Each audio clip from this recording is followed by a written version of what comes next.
You built nothing without us. 5 words that detonated my entire world, spoken by the woman who gave birth to me but never really saw me. I'm sitting in a conference room worth more than my childhood home, staring at a lawsuit demanding $28 million, 40% of everything I bled for, and all I can think is, this was real, and I absolutely should have seen it coming. My mother, my father, my sister Emma, all lined up like a firing squad, claiming they deserve compensation for emotional support and foundational guidance they never provided. The truth? They ghosted me for years, showed up when Forbes mentioned my name, and now they're rewriting history like I'm supposed to forget every birthday they missed, every achievement they dismissed, every time I was invisible while my sister was their son. Shocking doesn't cover it when your own family treats your success like community property they're entitled to raid. Betrayal from strangers you can process. Betrayal from blood feels like your foundation is made of quicksand. For my whole life, I've been the spare daughter, the one who didn't sparkle right, the one whose graduate degrees couldn't compete with my sister's Instagram aesthetic. Backstabbed by biology, I learned early that love in my family came with conditions I'd never meet. So I stopped trying to meet them. I built Meridian Biotech from a basement laboratory and 3 maxed-out credit cards while they were celebrating Emma's mediocrity with champagne and confetti. I slept on concrete floors, survived on ramen and spite, developed technology that saves lives, all while they never once asked if I was okay. Then the money got loud enough for them to hear. A larger healthcare conglomerate bought a significant stake in my company, $85 million valuation, but I kept voting control and stayed on as CEO. My personal net worth hit 8 figures overnight. I was 34 years old, finally breathing without the weight of debt crushing my chest. Finally able to look at my bank account without anxiety. The press coverage was modest but significant. Forbes mentioned me in an article about women in biotech. A few industry publications ran features. That's when they showed up with open arms and closed fists, rewriting our history like they'd been in my corner all along. Infidelity in families isn't just romantic. It's being cheated out of unconditional love, and then being asked to pay rent on it retroactively. Humiliated by their audacity, I thought I'd seen the worst of it. Then came the lawsuit, a legal document claiming that my success was built on their sacrifice, that I owed them for being born. Lied to about what family means for 3 decades, I was about to teach them what justice actually looks like when you've kept every receipt, every ignored message, every piece of proof that you built an empire entirely alone. What happened next wasn't revenge. It was reckoning. Caught in their own documented neglect, exposed by cell phone records and email logs that proved I was the one who'd always reached out while they never reached back, they were about to learn that underestimating someone for their entire life has consequences.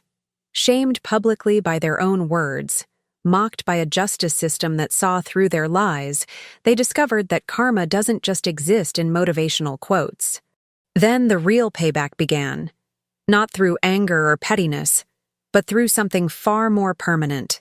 The truth, told loudly to anyone who would listen, with documents that couldn't be disputed and a timeline that couldn't be rewritten. This isn't a story about holding grudges. It's a story about what happens when the invisible daughter builds something undeniable, when neglect becomes fuel instead of defeat, when family drama becomes public record.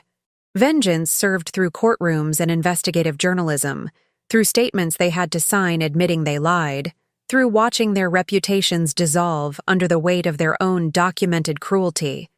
Dignity reclaimed not through forgiveness they didn't earn, but through boundaries they couldn't cross.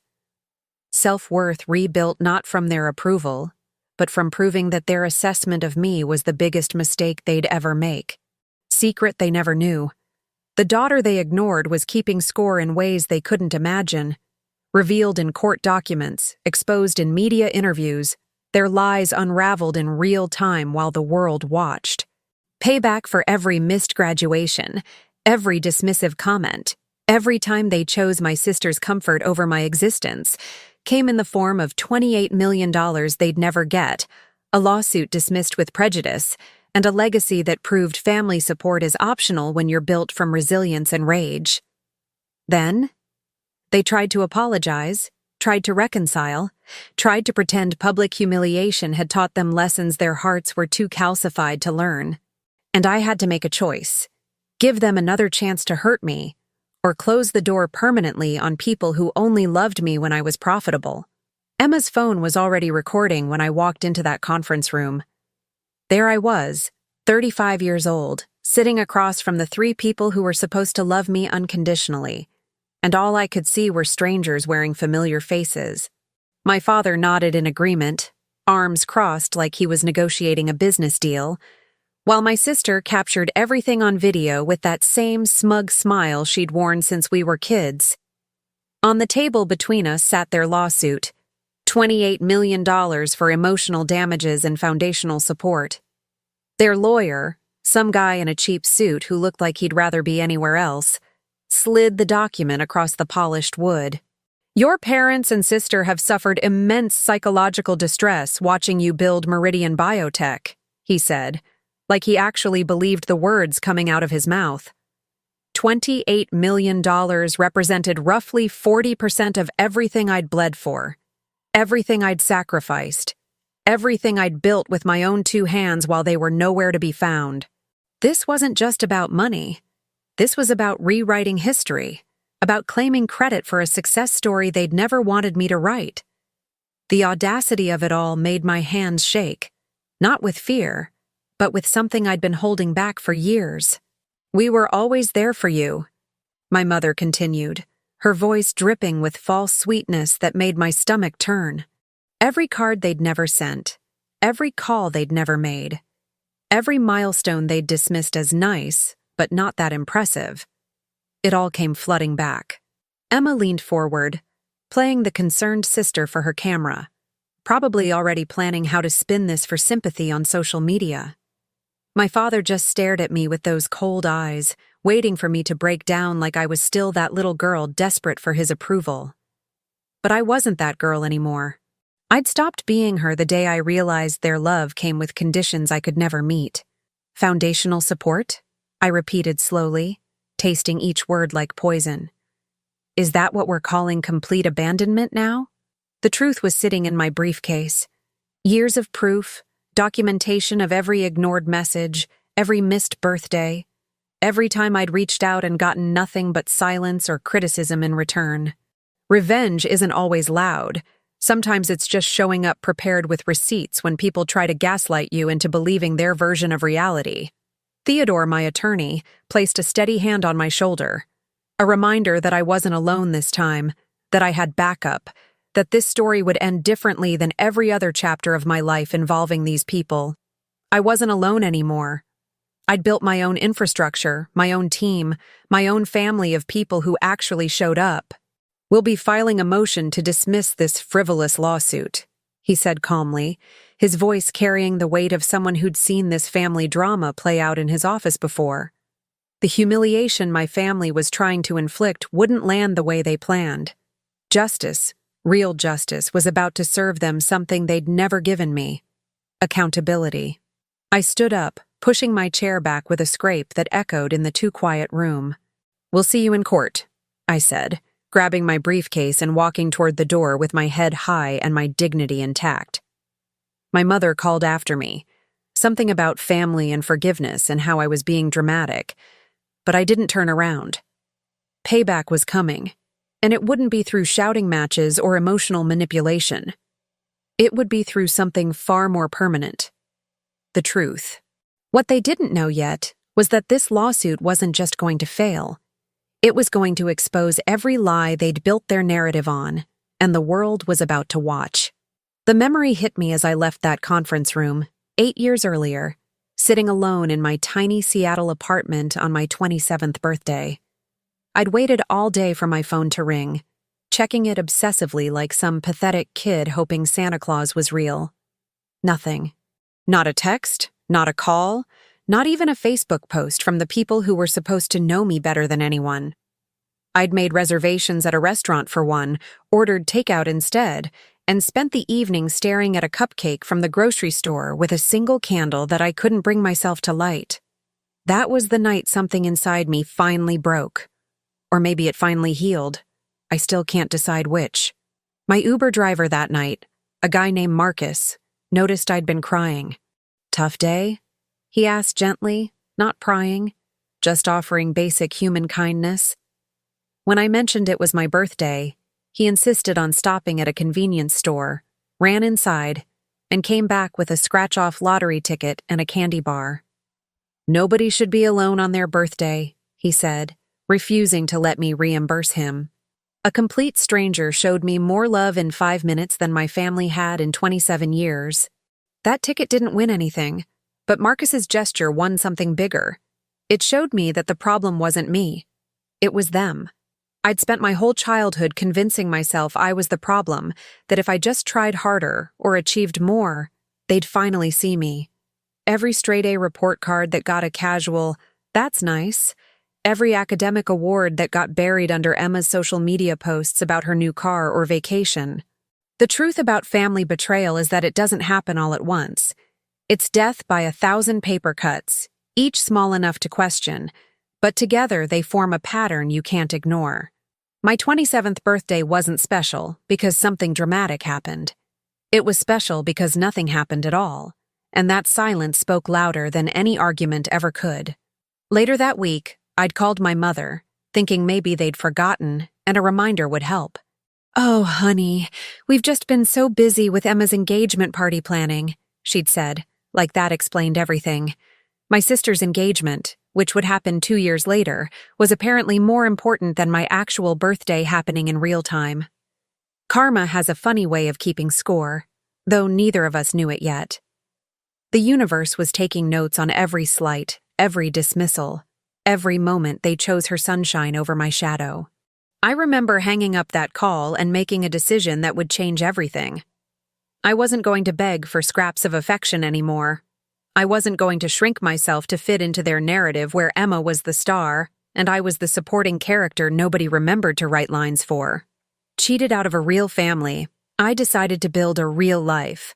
One where my worth wasn't determined by people who'd never valued me in the first place. That night, I started outlining what would become Meridian Biotech, fueled by ramen, spite, and the kind of determination that only comes from having absolutely nothing left to lose.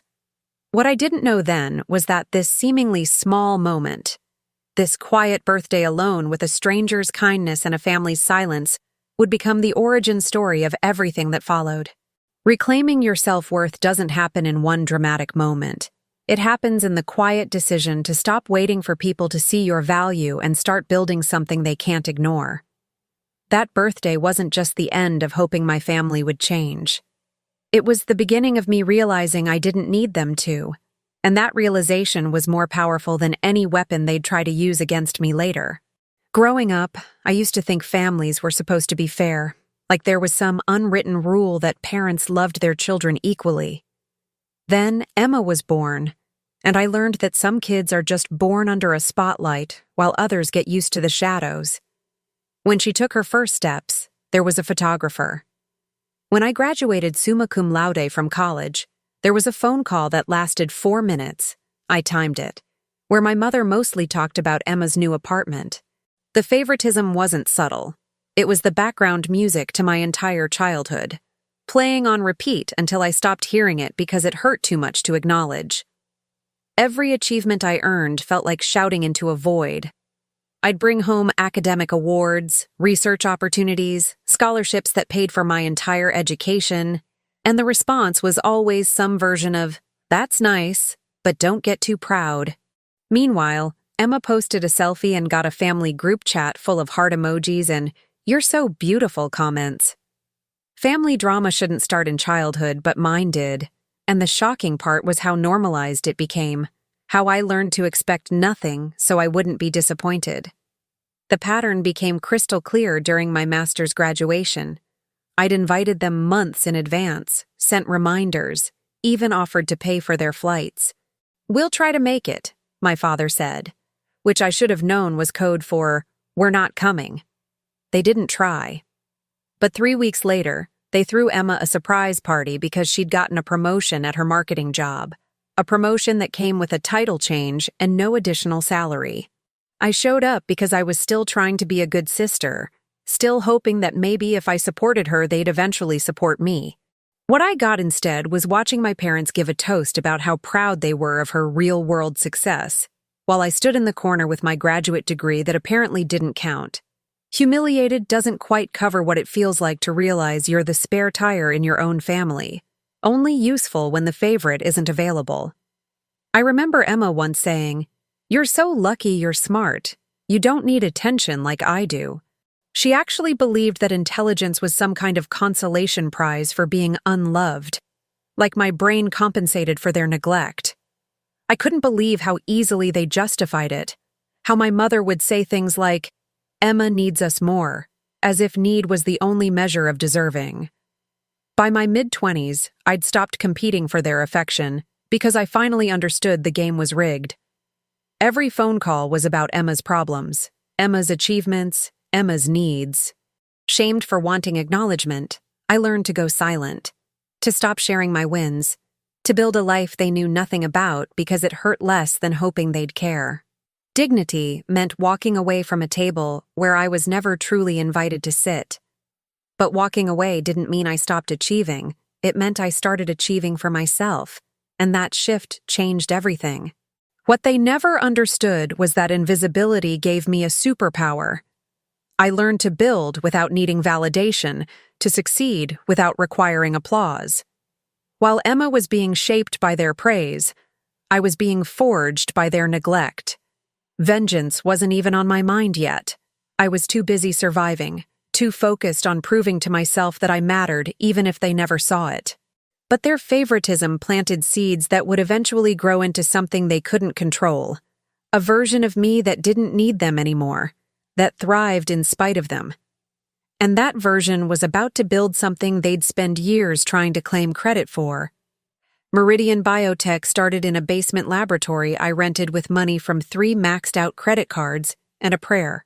I was 28, completely alone, working 18-hour days developing diagnostic technology that could detect certain cancers earlier than anything else on the market. There were nights I slept on the floor next to the equipment because I couldn't afford both rent and lab supplies, nights when I survived on instant noodles and coffee that tasted like determination mixed with desperation. Betrayal from my family had taught me one valuable lesson. The only person I could count on was myself, and I was about to prove just how much that person could accomplish. The early days were brutal in ways I still struggle to describe. I'd wake up with my back aching from the concrete floor, spend 14 hours running tests that failed 90% of the time, then stay up until 3 a.m., writing grant applications that mostly got rejected. Self-worth became something I had to manufacture daily, reminding myself that just because my family didn't believe in me didn't mean I wasn't capable of extraordinary things. Revenge wasn't the goal yet. Survival was.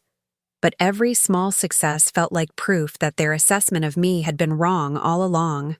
My first major breakthrough came after 11 months of failures that would have broken most people.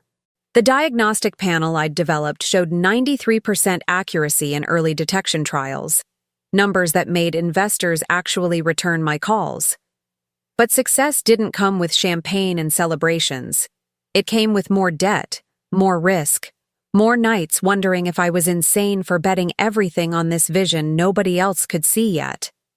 Karma, I was learning, doesn't care about your backstory. It only cares about what you're willing to endure to earn what you want. And I was willing to endure everything. The company grew slowly, then suddenly. One contract led to another. One validation study led to partnerships with hospitals, and before I knew it, I had 12 employees and an office that wasn't underground. Payback for years of doubt came in the form of patents, of technology that was saving lives, of revenue that proved I'd built something real from nothing but stubborn refusal to quit. I'd call potential clients from a phone that was 2 payments away from being shut off, projecting confidence I didn't always feel. But those projections were survival, not manipulation. They were the bridge between where I was and where I needed to be. During those years, my family had no idea what I was building. I'd stopped mentioning my work because their dismissiveness had trained me to protect my dreams from their judgment. "Still doing that science thing?" my mother would ask on the rare occasions we spoke, like my company was a hobby I'd eventually grow out of. Justice would come later, but in those grinding, exhausting years, my only goal was proving to myself that I was more than their neglect had tried to make me believe. The truth they'd never acknowledge was that they'd underestimated me so completely that they couldn't even imagine the empire I was constructing from their rejection. By year 3, Meridian Biotech had a valuation of $8 million, technology that was getting written up in medical journals, and partnerships that were scaling faster than I could hire people to manage. I was 31, exhausted, successful, and completely alone in every way that mattered. I still occasionally thought about calling them to share my wins, still had that instinct to seek their approval, but I never did, and that restraint saved me from humiliation I didn't know was coming. What I was building wasn't just a company. It was ammunition for a war I didn't know I'd have to fight. And every contract, every patent, every dollar was a weapon I'd need when they finally decided I was worth their attention. The strategic partnership happened fast, too fast for me to fully process what it meant. A larger healthcare conglomerate bought a significant stake in Meridian Biotech for $85 million, but I kept voting control and stayed on as CEO.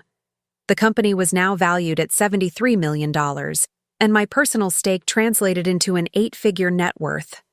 I was 34 years old, finally breathing without the weight of debt crushing my chest, finally able to look at my bank account without anxiety. The press coverage was modest, but significant. Forbes mentioned me in an article about women in biotech. A few industry publications ran features. That's when my phone rang with a number I hadn't seen in almost 3 years. "Honey, we saw the article about your little company." My mother's voice was bright, enthusiastic, completely unfamiliar in its warmth. My stomach dropped before my brain could catch up to what was happening. For 30 seconds, some pathetic part of me wanted to believe that maybe, finally, they were proud. Then she continued, "Your father and I were just talking about how we always knew you'd do something special. We'd love to come visit and see what you've built." Cheated out of a genuine moment of connection, I felt something inside me harden. They hadn't known. They'd never believed. And now that there was money involved, suddenly I was worth their time. The conversation that followed was masterclass in manipulation dressed up as family reconciliation. Emma got on the phone, gushing about how she'd always looked up to my brilliant sister, rewriting our entire history with the ease of someone who genuinely believed her own revisionism.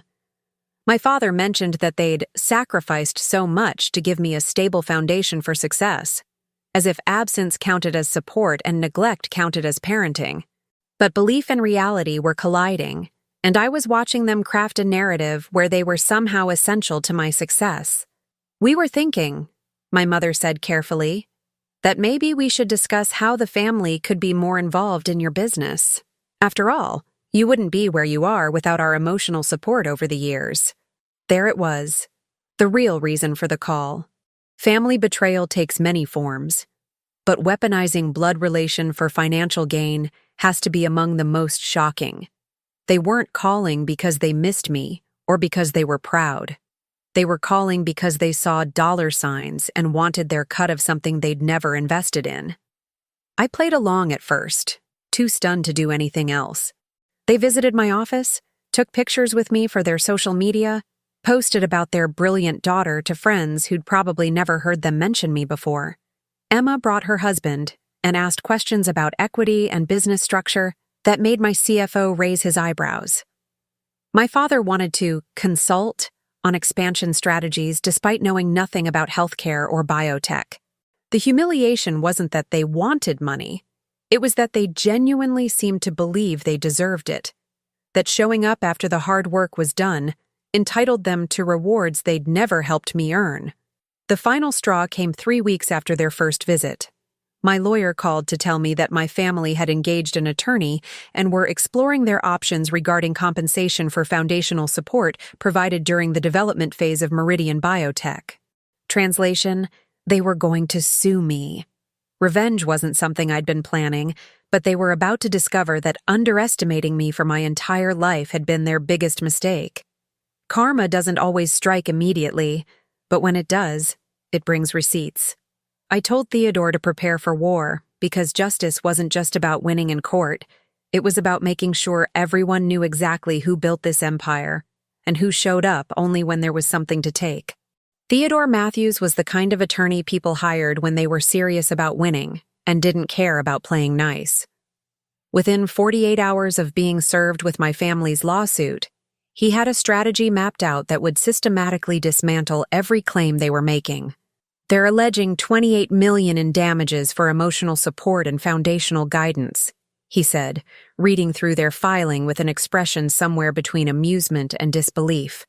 This is one of the most frivolous suits I've seen in 20 years of practice. Their own lawyer probably knows it. We're going to destroy this, but more importantly, we're going to expose it. Payback was coming, and it would be thorough, documented, and completely legal. The discovery phase was where their case started crumbling. Theodore subpoenaed phone records, email logs, text message histories, every piece of communication between me and my family for the past 15 years. The truth was brutal in its simplicity. There were 87 missed calls from me to them over a 6-year period, with a return call rate of roughly 11%. Birthday messages I'd sent that were never answered. Emergency calls when I was hospitalized for exhaustion that went to voicemail.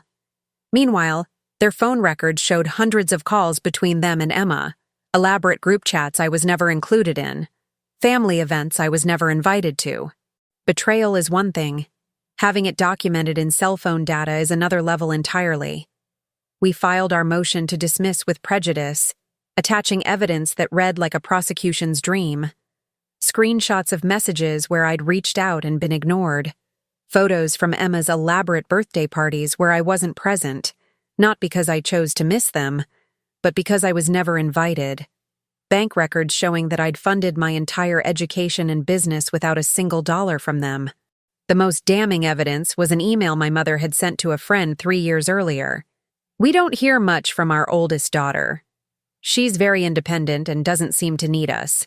So we focus on Emma, who actually appreciates family. They'd been stupid enough to document their neglect so thoroughly, but narcissists rarely think they're the villains in their own story. The hearing was scheduled for 3 weeks out, but Theodore was confident we'd win before we even entered the courtroom. Their attorney knows this is garbage, he told me over coffee. He's going to try to negotiate a settlement before the judge laughs them out of court. He was right. 5 days before the hearing, their lawyer called requesting a meeting to discuss possible resolution. My family wanted to drop the lawsuit in exchange for me agreeing not to countersue and keeping everything confidential. Revenge, real revenge, isn't about winning quietly. It's about winning loudly so everyone knows what happened. I told Theodore to refuse the settlement and proceed to court. Judge Patricia Brennan was a no-nonsense woman in her 60s who'd built her reputation on shutting down frivolous litigation. After reviewing the filings and hearing brief arguments, she looked up with an expression that could freeze hell. "I'm dismissing this case with prejudice," she announced, her voice cutting through the courtroom like a gavel strike. Not only is there no legal basis for these claims, but the evidence suggests this lawsuit was filed in bad faith. The plaintiffs will pay all court costs and the defendant's legal fees. My mother gasped audibly. Emma's face went white. My father just stared at the table, probably calculating how much this humiliation had just cost them. Justice was supposed to feel satisfying, but mostly it just felt tired, like the ending of a movie that should have wrapped up years earlier. But the courtroom victory was just the beginning. As we walked out, Theodore handed me a folder. "This is every piece of media that's requested comment about the case," he said. 3 industry publications, 2 local news stations, and someone from a podcast about family dynamics. You could decline all of them, or, he paused meaningfully, you could tell your story. Karma had given me a victory. What I did with it would determine whether this ended or whether it became something bigger. The truth was out in legal filings, but truth has a way of spreading faster when it's given a platform. And my family had just handed me the biggest platform of my life to expose every lie they'd tried to tell about who built Meridian Biotech and who showed up only when there was money to grab. The media requests kept coming, but before I decided what to do with them, Theodore suggested we dig deeper into why my family had sued in the first place. People don't file frivolous lawsuits for no reason, he said. There's usually desperation underneath the audacity. He hired a private investigator. Standard practice for cases like this, apparently, and what came back was both shocking and entirely predictable. My perfect sister Emma, the golden child who'd been handed everything, had made a series of catastrophically bad financial decisions that had left her bankrupt, and my parents drowning in debt they'd taken on to bail her out. Emma's marketing agency, the one my parents had bragged about for years, had collapsed spectacularly 18 months earlier.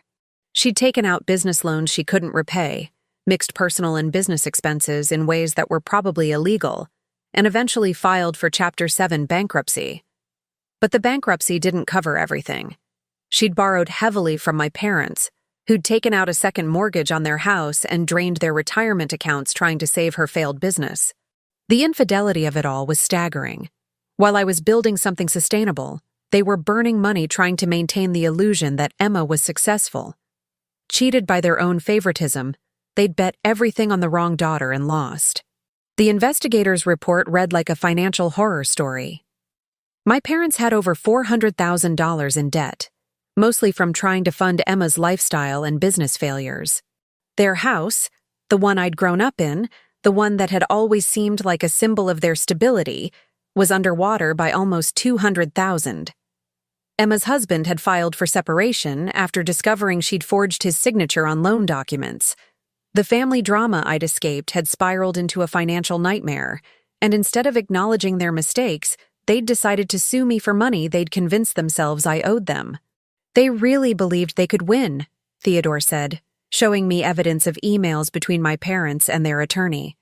One email from my mother read, "She owes us. We gave her life. We deserve compensation for that." The entitlement was breathtaking. Humiliated by their own incompetence, desperate because they'd built their lives on a foundation of lies and bad investments, they'd decided I was the solution to problems I hadn't created. The truth about family betrayal is that it's rarely just emotional. It usually has a price tag attached. What made it worse was discovering that they'd approached other wealthy people in my industry before suing me, trying to pitch them on investing in Emma's next venture by name-dropping me as her sister. They'd used my success as social currency while simultaneously resenting that success and demanding a share of it. The lawsuit wasn't about emotional damages. It was about survival. They were drowning, and they'd decided that pulling me under was preferable to admitting they'd made terrible choices and needed help the honest way. This information changed everything. My first instinct had been to take the court victory and move on, to let them fade back into irrelevance. But knowing that they'd tried to commodify my name, that they'd lied to investors and friends about our relationship, that they'd built an entire fiction around being supportive parents when the truth was documented neglect, that made me reconsider. Justice in court was one thing, but justice in the court of public opinion was another. Vengeance wasn't about hurting them. It was about making sure the truth was louder than their lies. And with their desperation now fully exposed, I realized that staying silent would only let them rewrite history for the next person they tried to manipulate. I accepted every media interview Theodore had flagged, every single one. The Forbes journalist who'd written the original piece about women in biotech wanted to do a follow-up. I said yes. A podcast about entrepreneurship and family dynamics reached out. I said yes. 2 local Seattle news stations wanted to cover the lawsuit dismissal. I said absolutely yes. Payback wasn't going to be a quiet victory filed away in court documents. It was going to be a documented public dismantling of every lie my family had tried to tell about who I was and how I'd gotten here. The truth deserved a megaphone, and I was about to give it one. The Forbes article dropped first, titled, "How One Woman Built a $73 million Company While Her Family Built a Lawsuit." The journalist had done her homework, interviewing Theodore, reviewing court documents, and even speaking with some of my early employees who'd watched me build Meridian Biotech from nothing. "I remember her sleeping in the office," one former lab technician said in the piece. "She didn't have anywhere else to go, and she couldn't afford to waste time commuting. We'd come in at 7 a.m. and she'd already been working for 3 hours. The article laid out the timeline: years of documented neglect, the sudden interest after my success, the frivolous lawsuit. Shocking doesn't begin to describe the reaction it got. The podcast interview went even deeper. For 90 minutes, I walked through my childhood as the invisible daughter, the missed birthdays, the graduations nobody attended. I talked about building my company while my family celebrated my sister's mediocrity. I discussed the lawsuit, the discovery process, the evidence that showed years of one-sided communication attempts. Betrayal from strangers you expect, I told the host. Betrayal from family, backstabbed by the people who are supposed to love you unconditionally, that's a different kind of pain. But building something despite that betrayal, that's a different kind of power. The episode went viral, hitting number 3 on Apple Podcasts' business category within 48 hours. The backlash against my family was swift and merciless. Social media picked up the story, and suddenly people were doing deep dives into my parents' and Emma's online presence. Old posts where they'd never mentioned me. Recent posts where they'd suddenly started claiming me as their brilliant daughter. The timing of their sudden interest correlated perfectly with news of my company's valuation. Humiliated by their own digital footprints, they started deleting posts, but screenshots live forever on the internet. Emma's friends began distancing themselves publicly. My mother's social club dropped her from their board. Karma was working overtime, and I wasn't even the one doing the heavy lifting. I just told the truth and let it do what truth does when it's been suppressed too long. The local news segments brought it to an even wider audience. They interviewed business ethics professors who called the lawsuit one of the most brazen attempts at financial exploitation of a family member they'd seen. Legal experts explained why the case had been dismissed so quickly, using words like frivolous, bad faith, and textbook example of litigation abuse. One segment ended with the anchor saying, "This is a story about what it looks like when talent and determination meet opportunity, and what happens when family tries to claim credit they never earned. It's hard to spin a story when evidence speaks louder than emotion." But I wasn't done yet. The most important interview was with a long-form journalism outfit that wanted to do a comprehensive investigation. They interviewed my former professors, my employees, my first investors, people who'd watched me build everything from the ground up. They even tracked down the Uber driver who'd shown me kindness on that terrible birthday. I'd saved his contact information and the receipt from that night, and Marcus remembered me and was happy to share the story. They reviewed financial records, phone logs, everything. The resulting piece was 12,000 words of documented, sourced truth that painted a picture no one could dispute. I had built Meridian Biotech completely alone, and my family had shown up only when there was money to take. Once the story hit national traction, the media landscape shifted entirely. The New York Times business section picked it up and did a follow-up piece examining patterns of family exploitation in entrepreneurship. Vengeance served cold through investigative journalism turns out to be incredibly effective and significantly more permanent than any court ruling.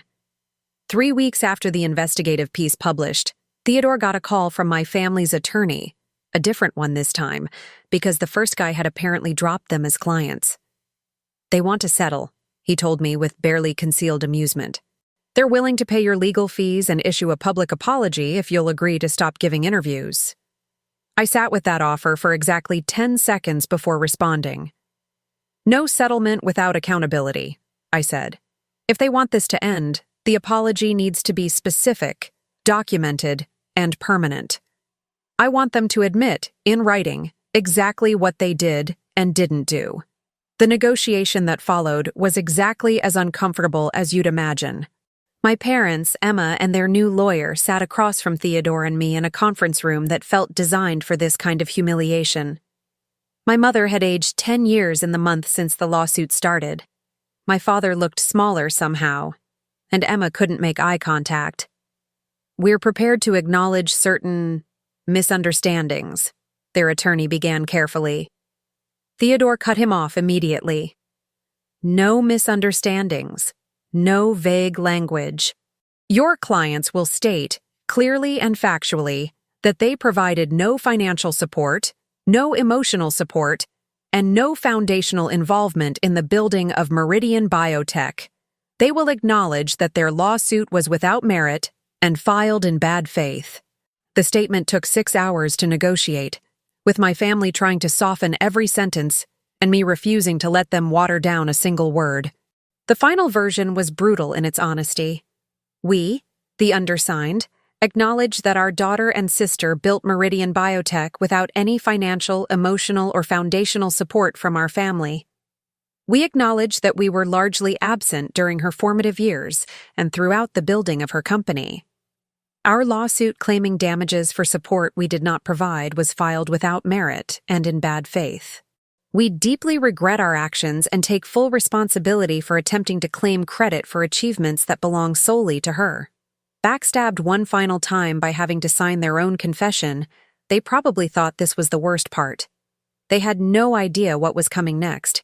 The statement had to be published in specific places: a full-page ad in the Seattle Times, posts on each of their social media accounts that would remain up for 24 months and be archived in print, and a submission to the business publications that had covered the story.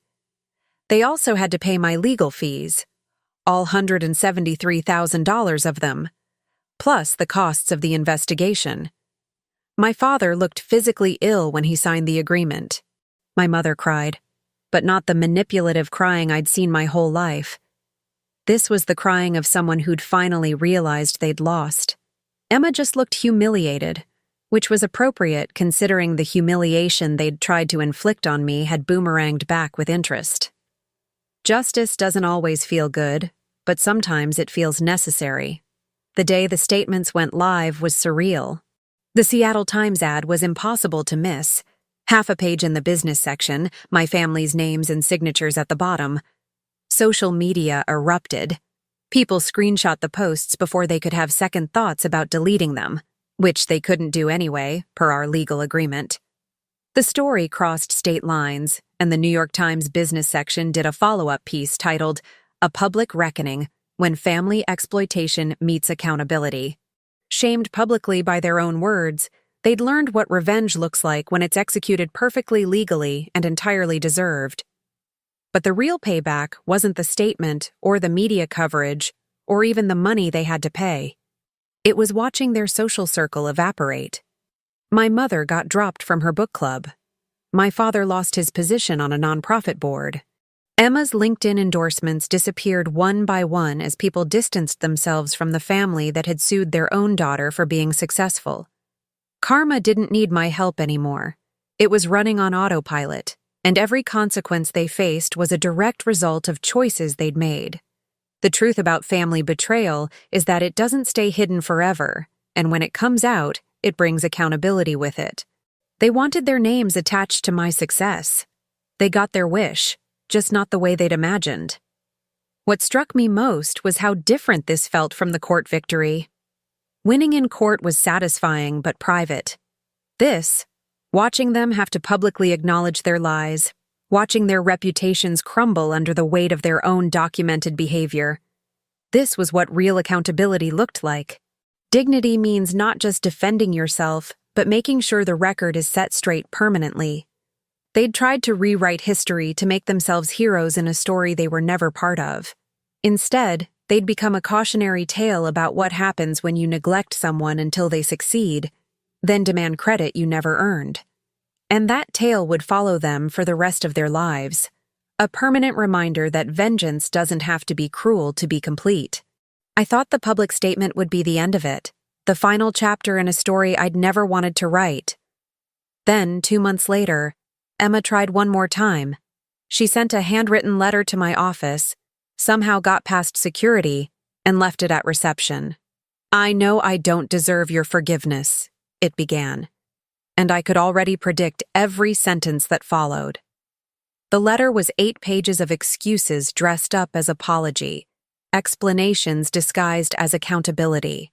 She claimed she'd been manipulated by our parents, that she'd always admired me but didn't know how to say it, that she wanted a fresh start.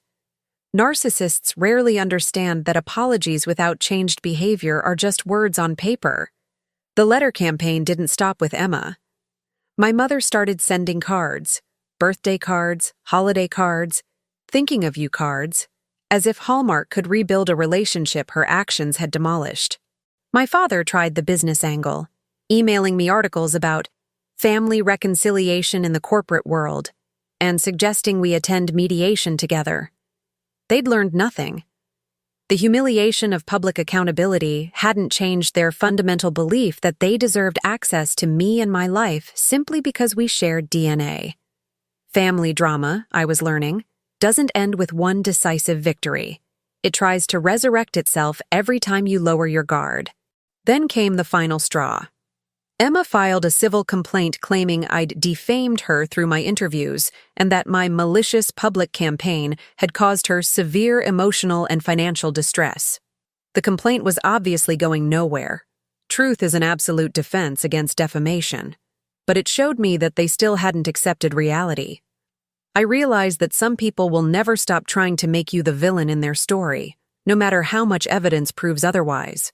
Theodore handled the complaint with a single letter outlining why it was baseless, but I handled something more important. I finally, completely, let go. The decision to cut them off permanently wasn't angry or emotional, it was strategic and final. I blocked all their numbers, email addresses, and social media accounts. I sent a cease and desist letter through Theodore making it clear that any further contact would result in a restraining order. I updated my will to ensure none of them would benefit from my estate.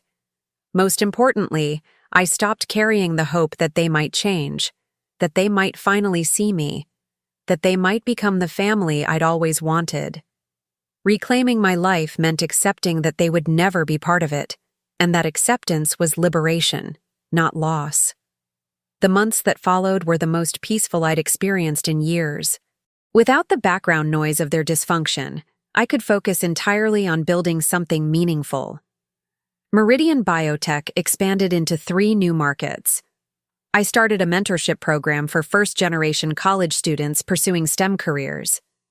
I bought a house I actually loved instead of the apartment I'd been squatting in for years. Payback for all those years of neglect came in the form of a life so full and satisfying that I stopped thinking about them entirely. Justice wasn't just winning in court or exposing their lies. It was building a life where their opinion of me became completely irrelevant. There were still moments when old patterns tried to resurface. A wedding invitation from a cousin put me back in contact range with family events I'd avoided. A business award ceremony where my parents showed up uninvited, apparently thinking public spaces were neutral ground. Each time, I maintained my boundaries without explanation or guilt. Dignity means not owing anyone a justification for protecting your peace. The truth is that some relationships are meant to end, and family doesn't get exempted from that reality just because of shared genetics. The best thing my family ever did for me was show up after I'd succeeded. It gave me the clarity to see them for who they really were, and the strength to walk away permanently. Meridian Biotech hit $120 million in valuation the following year, but the number that mattered more to me was different: 43.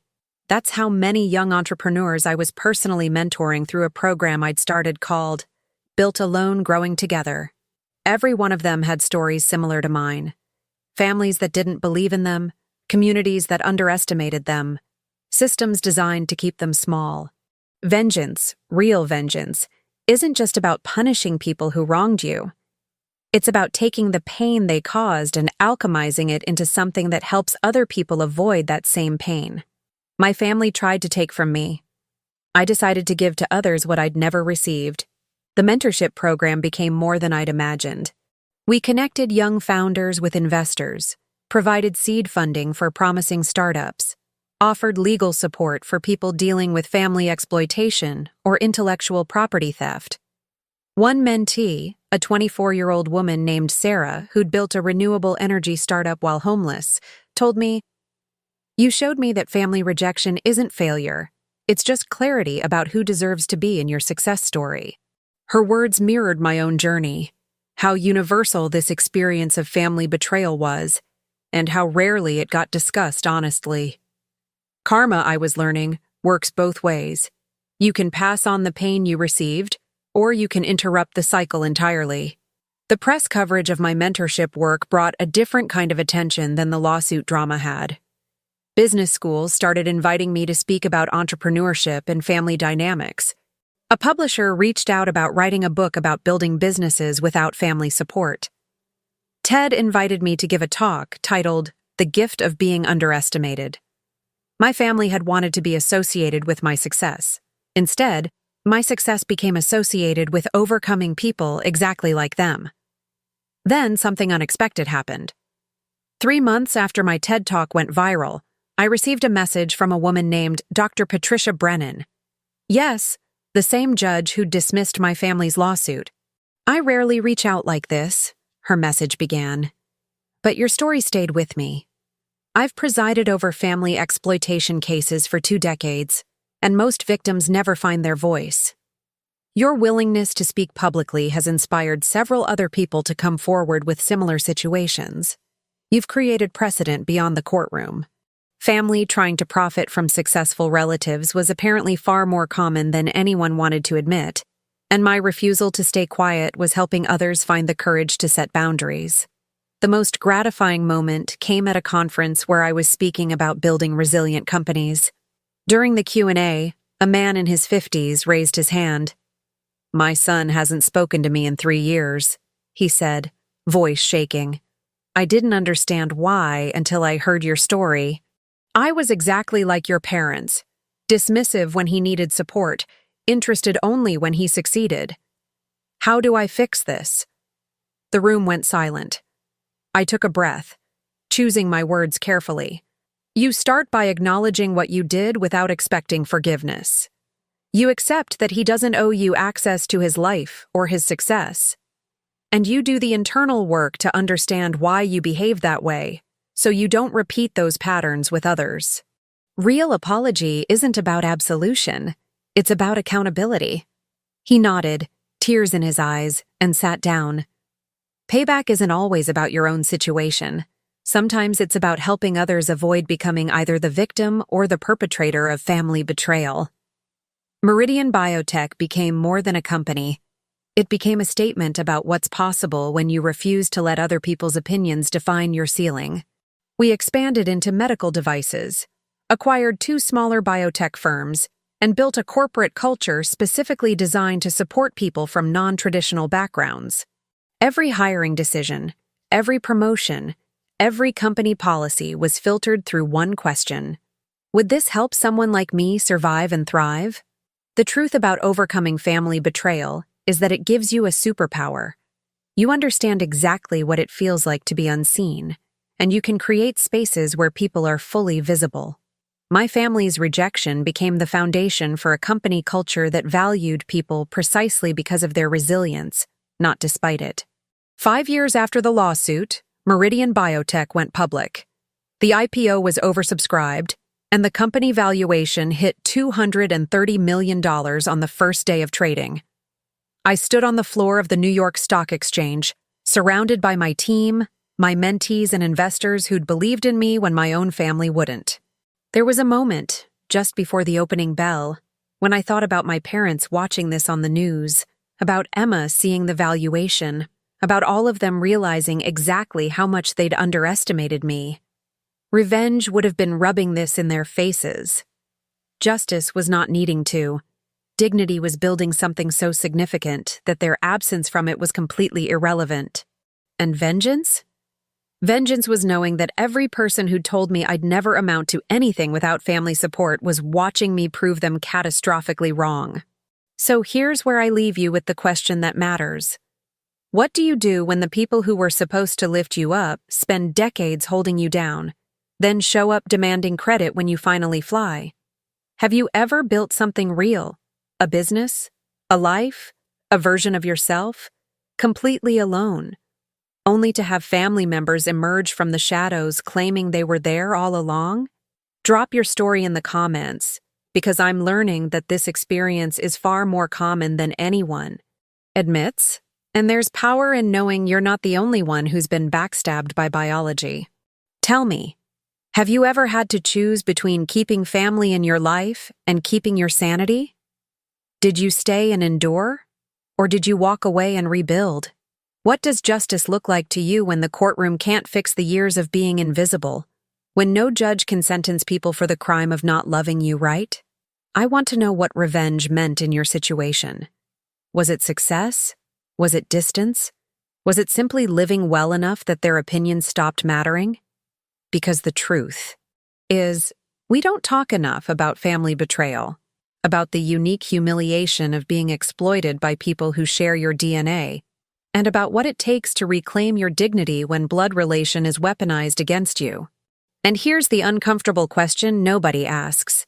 If you won, if karma came through and delivered justice exactly the way you wanted it, did it actually feel like winning? Or did it just feel like closing a wound that should never have been opened in the first place? Are you still carrying that weight? Or did you find a way to put it down and build something bigger than their betrayal? Share your truth, even if it's messy, especially if it's unresolved, because someone reading this needs to know they're not alone in this specific kind of pain.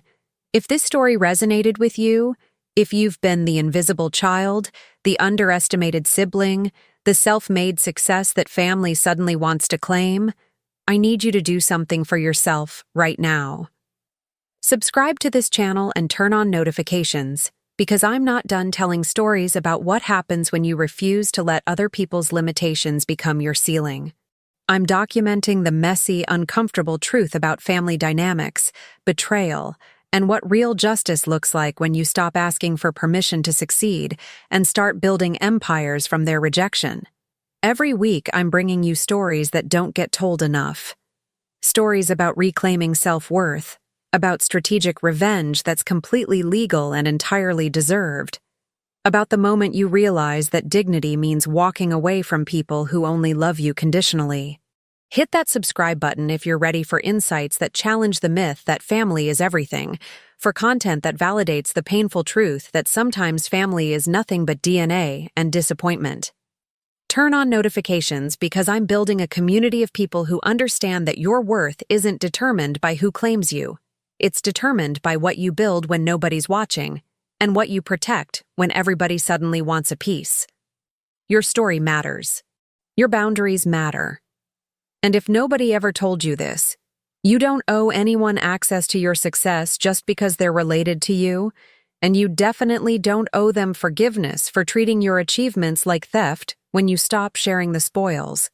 Subscribe, comment, and let's keep this conversation going, because the only thing more powerful than one person breaking the cycle of family exploitation is an entire community of us refusing to stay silent about it. I'll see you in the next video. Same truth, no filter, all receipts.